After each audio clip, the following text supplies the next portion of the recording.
Welcome to the first episode of the Swedish-Polish Chamber of Commerce podcast, where we discover stories behind our member companies, their people, their journeys, and their role in connecting Sweden and Poland.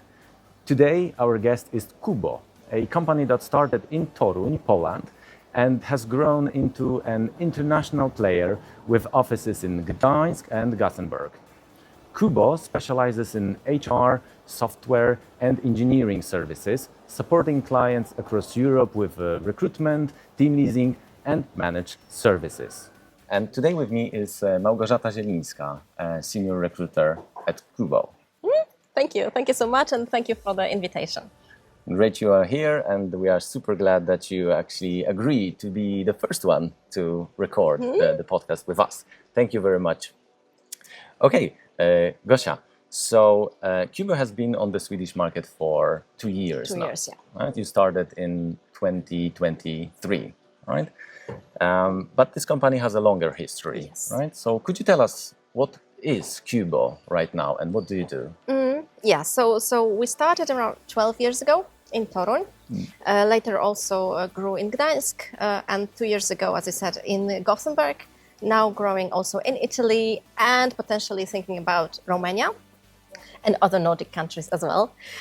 What we do, I would say we have sort of like two business models. The one is a recruitment company, a recruitment agency, you can say, where we support our clients with recruitment, with finding those niche candidates, particularly within IT, but not only. It could be also other, financial positions. We're working also with engineering. We're even, but to a very small extent, work with technical positions, sort of like blue collars. But our core is IT.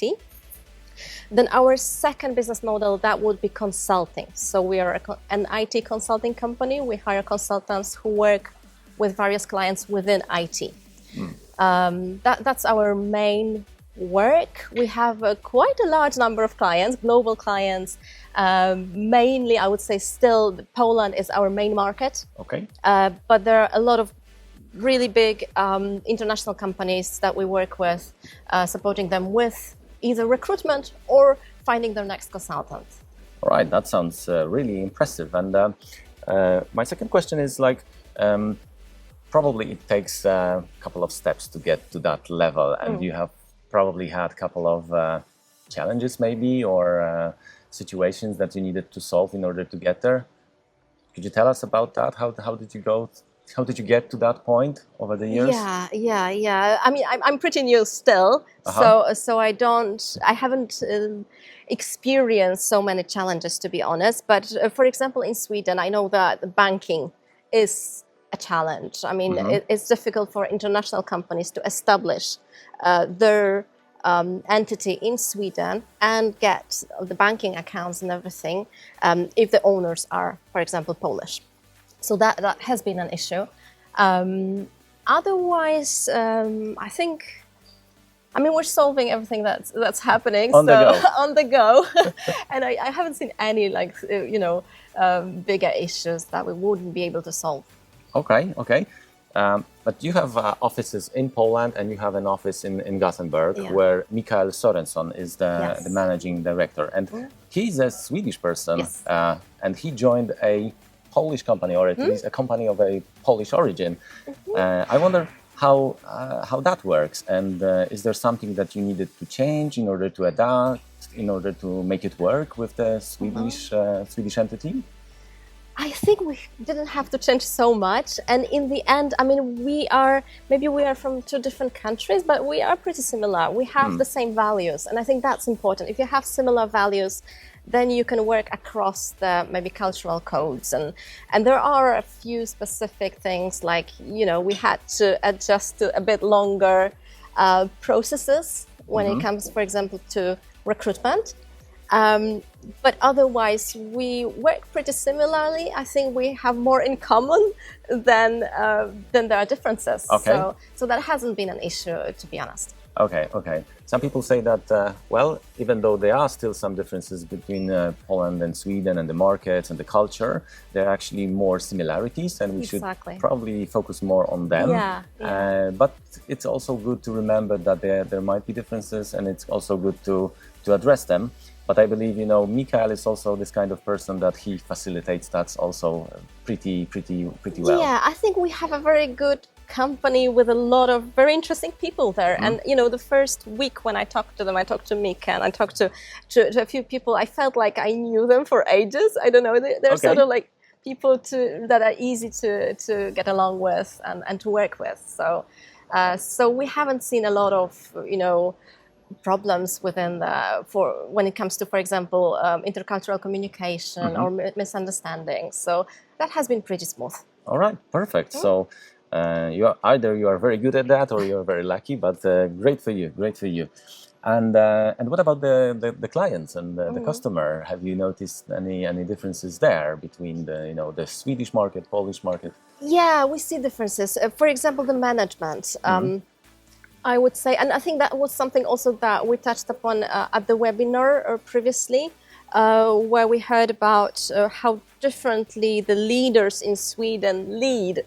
We see that a lot, and that's actually an issue in recruitment. Okay. Because let's imagine that you're hiring a person for a team, right? You need to talk to the manager first to get to know what they're looking for, and then later to present the candidates and find the feedback, right? And if the manager is more of a people leader than an expert and leaves the decisions to the team, that's quite difficult because, first of all, you don't have one person to contact. It's difficult for that person to take decisions, and they consult with the whole team. I mean, I have mixed feelings about discussing hirings with the whole team because of the possible bias that's there. But it also, it prolongs the process and it makes it more difficult for us. But on the other hand, I'm hearing that it's really good for the team because, if everyone agrees, then they would have really fruitful cooperation. Yeah. So there's a difference that we needed to adjust to. It is really something that we see in recruitment because it influences how we work. But we managed to adjust to it. Okay. Yeah, there's something in it, right? I think that generally speaking in the Swedish culture, preparation is probably one of the elements that is more visible rather than, in Poland. So Swedish recruitment teams they rather focus on finding the right candidate from the very beginning to make sure that this person fits both on the technical level but also on the personal level, rather than hire somebody and then see what's going to happen. Yeah, but as Kubo, one of our maybe core characteristics is that we really focus on the quality. So I think maybe that was the easy part, how we could enter the market, because we focus on quality. We focus on hiring the right person from the beginning. So here, it wasn't just, sending random candidates. We were and really see what's going to happen. Exactly. Yeah. We were really trying to focus on getting the right match from the beginning. All right. Okay, and we probably all can see that the situation on the market has been changing drastically over the last couple of years, right?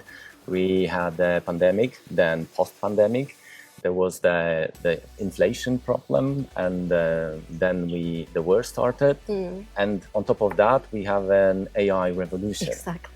So my question is what changes have you observed in this whole process of recruitment, working with candidates, working with customers, the whole process of getting the right candidates? Yeah, I've seen a lot of changes, and they are accelerating. I would say almost every week we see a new change. So it's really, really changing fast.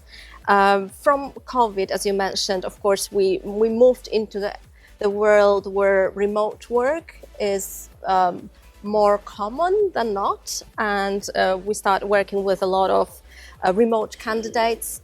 That has, of course, boosted the number of candidates on the market.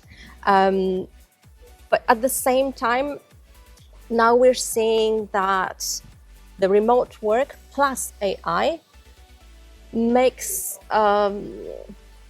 the processes also risky in a way that we see, and we've seen that over the last months, that candidates sometimes fake their profiles.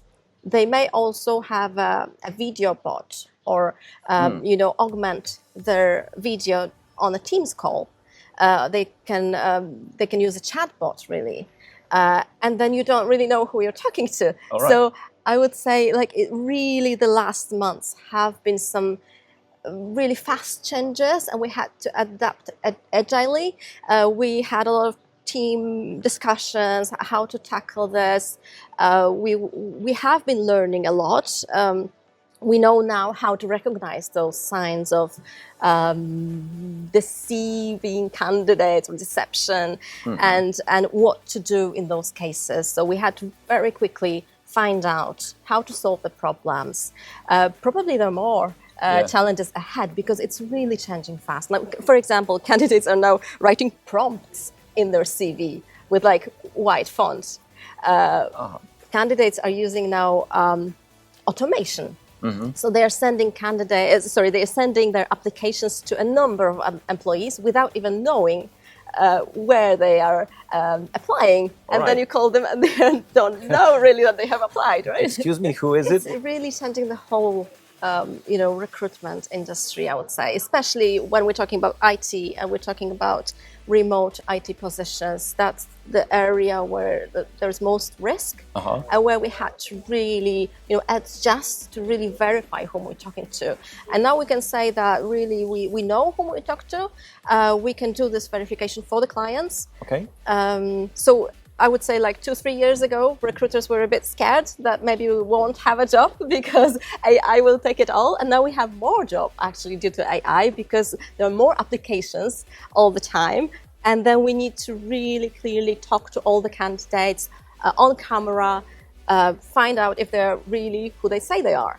So it has changed really rapidly, and that's actually very surprising because many people claim that AI will take jobs and soon there will be no work for people. Yeah. And you are saying that there's actually more things to do for people rather than AI. Exactly. It's an unpredictable change, I would say. I mean, we can try to predict which jobs would disappear, which jobs will change, but in the end, nobody really knows. I mean, if you read the report by Microsoft, there was a Swedish report recently, Polish, European reports, they all sort of say the same of which jobs will disappear, which jobs will change, which jobs will not disappear, but they're mostly using common sense.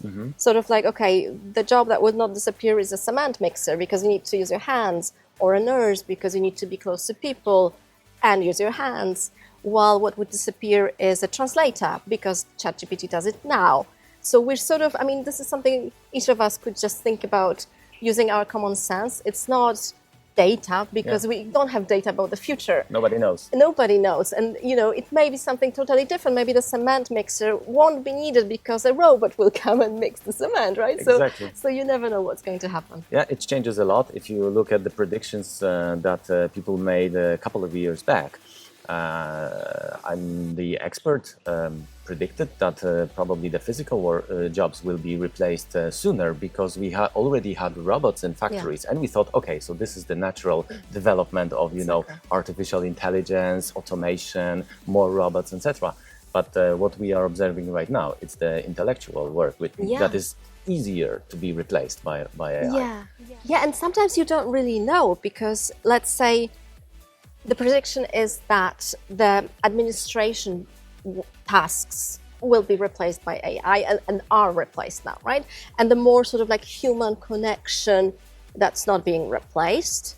But then people use a lot of ChatGPT for consulting as a psychologist, right? Yeah. Instead of going to therapy, they use their chat therapist. Exactly. So you never know. And in recruitment, it's also there's a difference because different companies see differently recruitment, right?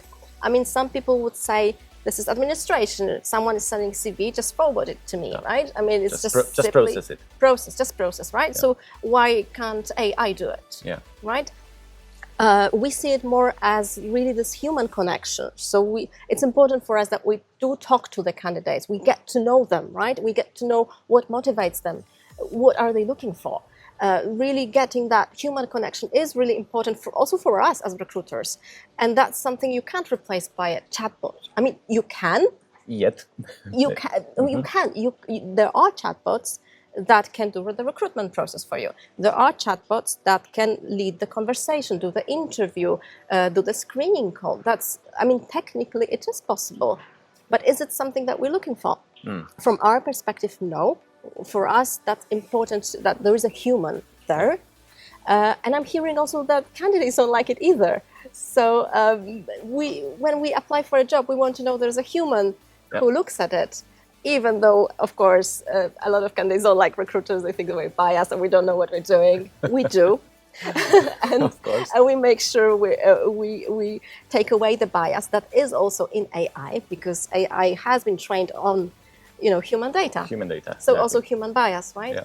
Yeah. So we make sure that there is a human that is overseeing everything that's happening, and there is no AI that is taking a decision for us or rejecting a candidate for us. I mean, that's something that a human needs to take responsibility on. Yeah. So you said that recruiters, you like the human factor in the process. The candidates also like, knowing that there is a person actually in this process. It's not all done by the by AI.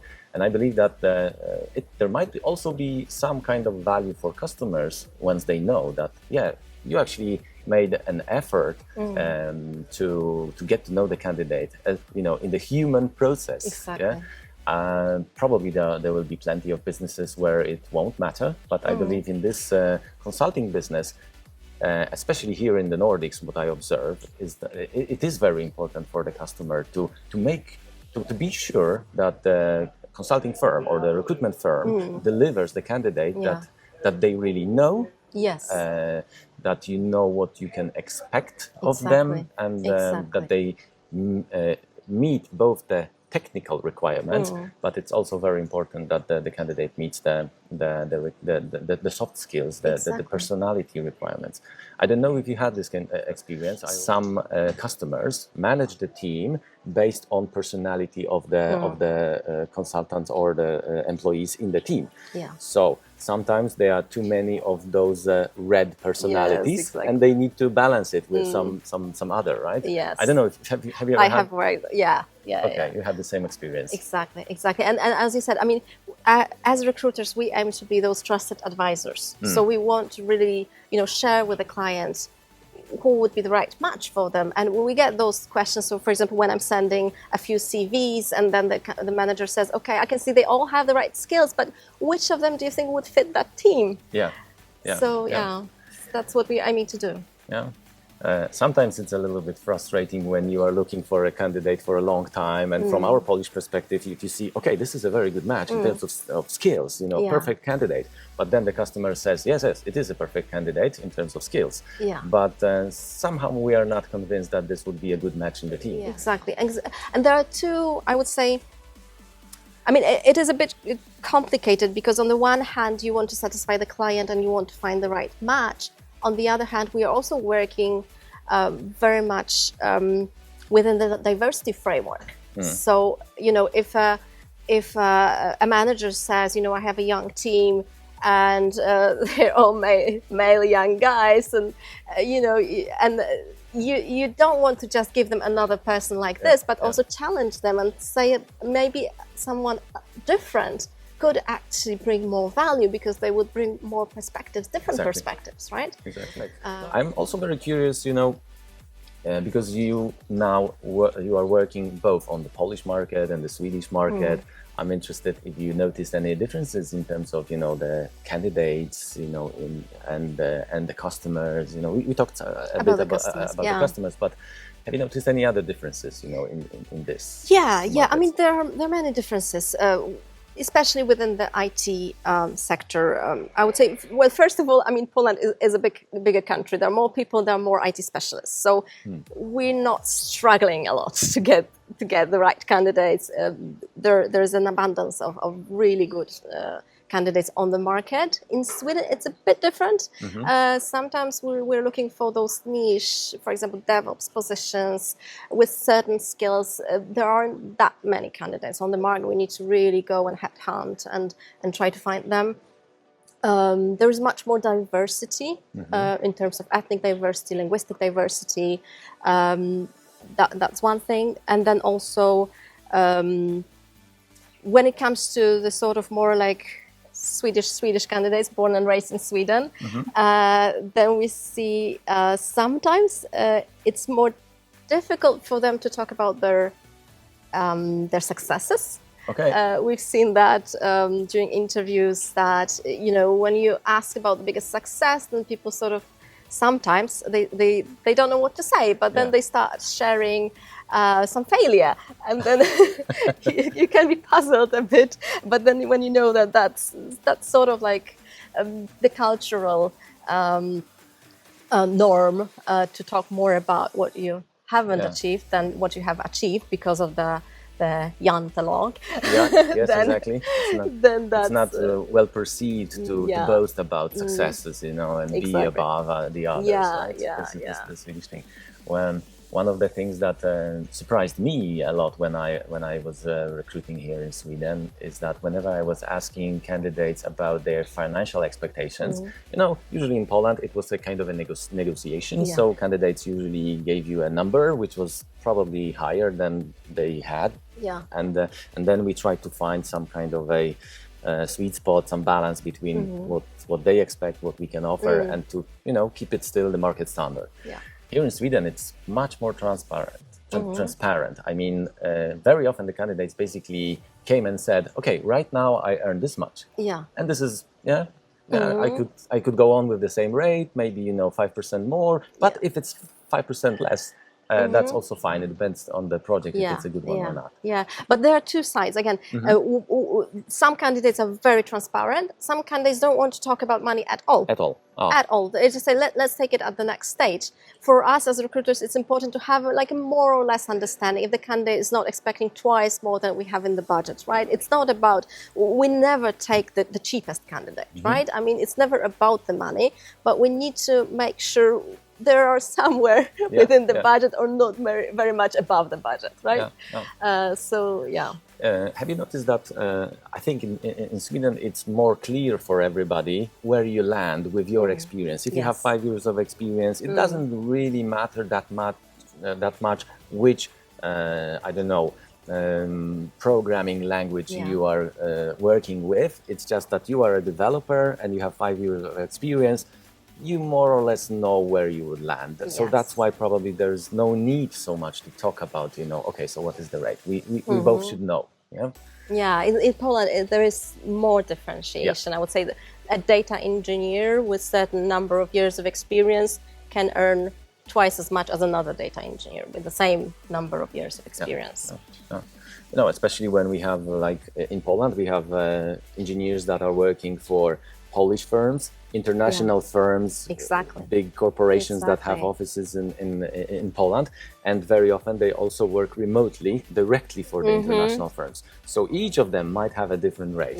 That's not that very common here in Sweden. People rather tend to work for Swedish companies here, or international companies that have their offices in Sweden.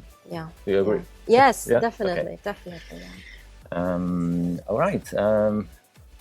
I don't know.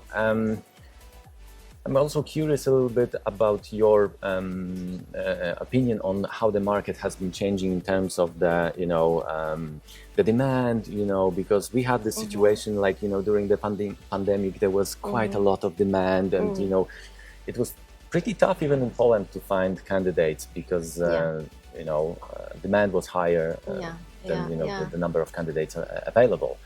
Then we noticed a little bit of a slowdown on the market. So where are we now? Yeah, that's a good question. But funnily, we see, of course, the unemployment in Poland is now much lower than in Sweden, but there are more candidates on the market anyway. There have been sort of like slowdowns, and then it's up and down. At the moment, I would say it's looks good.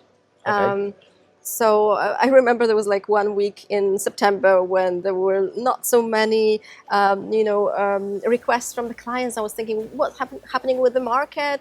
Is no one looking for IT specialists? And then a week later, Yeah. we received so much that it was just working all the time. So it can be like really like fluctuations, Yeah. but in the end, the situation is really good still. Yeah.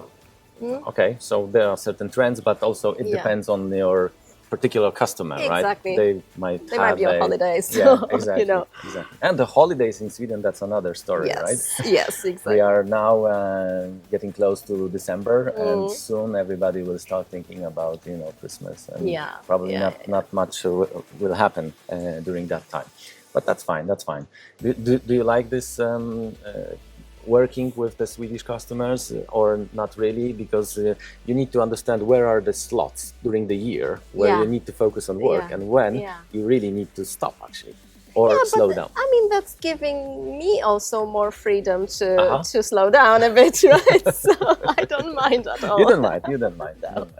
But that's one of the things that we need to learn also as Polish firms trying to enter the Swedish market, that it's going to happen.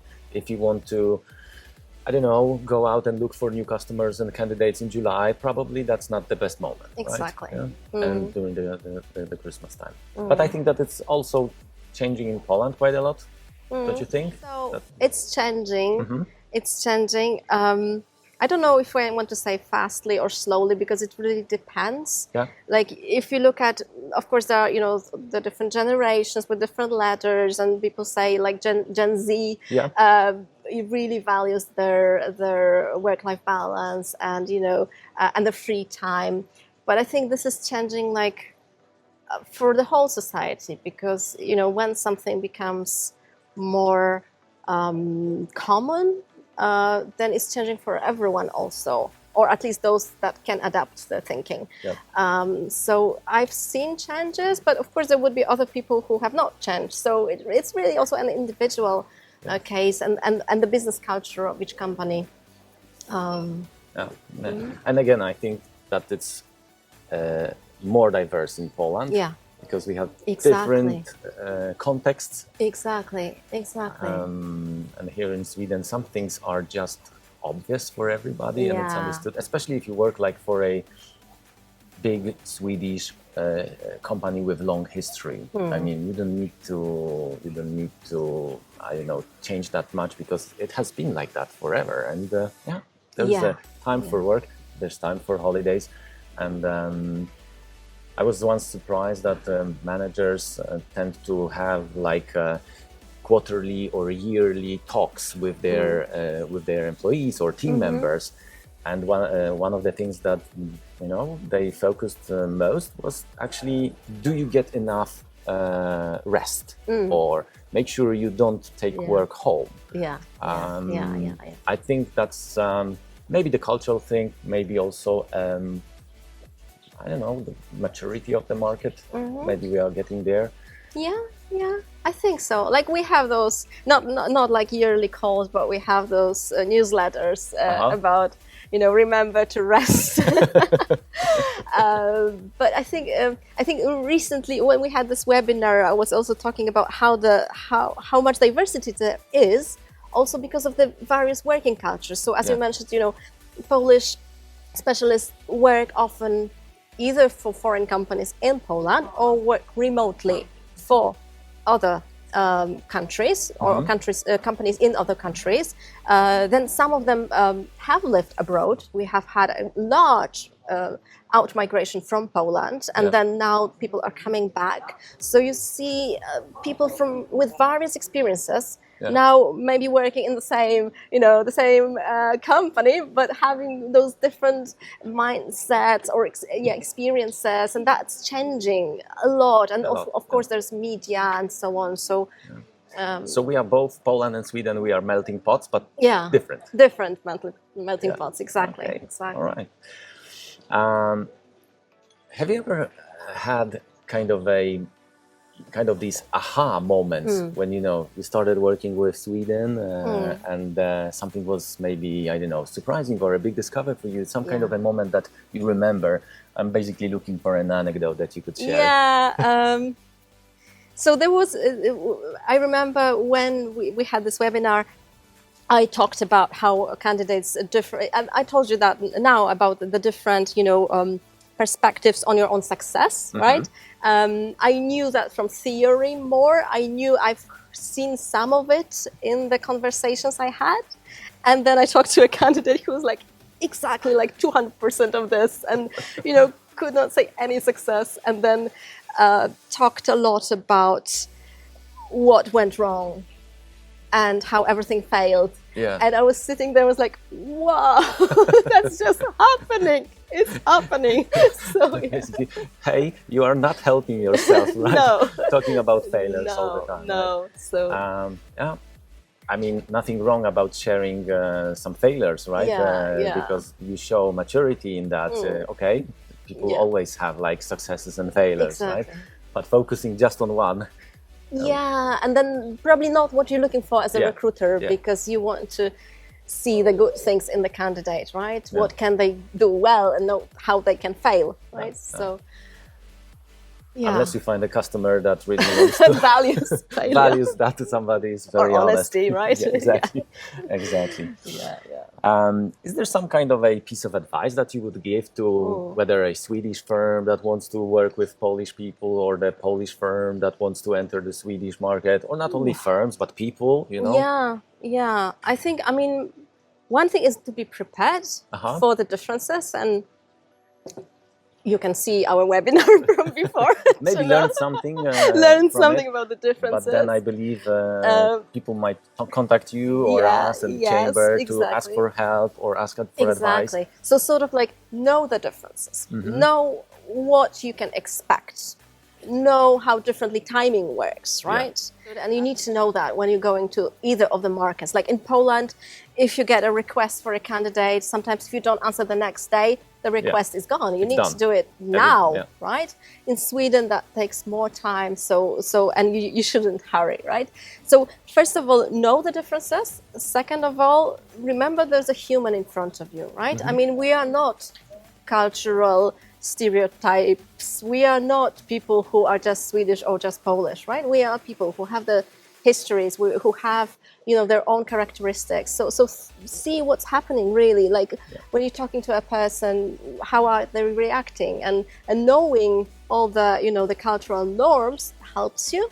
But you can't stereotype people and think, okay, that Swedish person will work like this, and the Polish would work like this. And especially in Poland, there's so much diversity. Like really, if you're looking for companies, look at the values, look at what they're doing. That will help you find the right match also with you. Is the company working for the same values as you do? That's really important, because you can then speak the same language even if you don't speak the same language, right? Very nice, very nice. We tend to put everyone into one basket. So okay, the Swedes, they are all like that, but it's not true, right? The saying, all people in Poland, not true, right? Exactly. So this is also about learning not only the culture but also like subcultures, differences between people. Human factor is important. Exactly, human factor is important, and also as Kubo. We really, we have designed this recruitment process that welcomes everyone. So we put it in each job ad. At the bottom, you'll see our statements about how we value authenticity. We don't want a candidate who is a square box of, what a candidate should look like. Come and be yourself, and we welcome candidates who come from different countries, with different ages, different genders, different family situations, health situations, different ways of interacting with the world. Here, especially all the spectra of neurodiversity, especially as you might know in IT. I would say that the percentage of neurodiverse candidates is a bit higher than in the overall population. We're very much aware of that. We're designing processes that are good for everyone. We're trying to make it like a standard that's good for everyone, but at the same time we ask in the application forms even, like, do you need any support? Do you need any, is there anything that could help you go through the process in a fair way and make it, and for us to adjust it to you? Yeah. So we really sort of like look at the human, as a person, not as a group. And we also don't have standards like if someone says autistic, do this. If someone says ADHD, do that. No, because people can be at different places in those spectrum. Those spectra. But we sort of take it as a human-to-human conversation where they can share with us what they need, and then we'll do our best to support them in the process. Right. So it's not so. You try to understand the customer, you try to understand the candidates and see if they are gonna like match, work together, rather than try to mold the candidate in order to fit in, right? Exactly. Yeah, I think that's a very smart approach, and the only one that is probably sustainable. Otherwise, you know, nobody will be happy. Talking about sustainability, we are also working towards the global sustainability goals, taking part in the UN Global Charter. And especially working towards the goal for more equality. So here, all our actions to welcome everyone, no matter the background, are part of that goal. Yeah. So we're not just working for money. I mean, of course, we are a company, so money is important because otherwise we wouldn't be here. But we have a bigger goal than just profit, right? Yeah. We care about people. We care about what we do and how we're changing the world, right? I mean, we all do. And that sounds really good, really good actually. And I think that we need more of this kind of companies trying to build those bridges between Sweden and Poland, because that's actually a very good match. So not only your great job matching candidates to customers, but you as a company being a good match towards this market. I believe so from what you are saying. Is there something that you would say that we shouldn't do? I mean, you know, we have our own customs, our own behaviors, whether we are from Poland or from Sweden. Have you noticed anything that once done or said that might be acceptable in one of the cultures, basically is a blocker or some, when we have like the cross-border collaboration? Yeah, I haven't noticed, but I've heard about situations like, of course, all the sort of like gender equality standards that are, for example, we would still find older men in Poland who would kiss the woman's hand. That's something you shouldn't do that in Sweden. No, don't do it. Not a good idea. Don't treat women any differently than men. So I think that's a part of it. Okay. Thank you very much, Gosia. It was a very nice discussion. I'm, keeping my finger crossed for you and for the collaboration, and I really hope it will grow. We are very glad that you are a strategic partner in the Swedish-Polish Chamber of Commerce, and we are looking forward to the longer collaboration. And today we have an event here at Bonnier-Huset, and you are one of the panelists. Yes.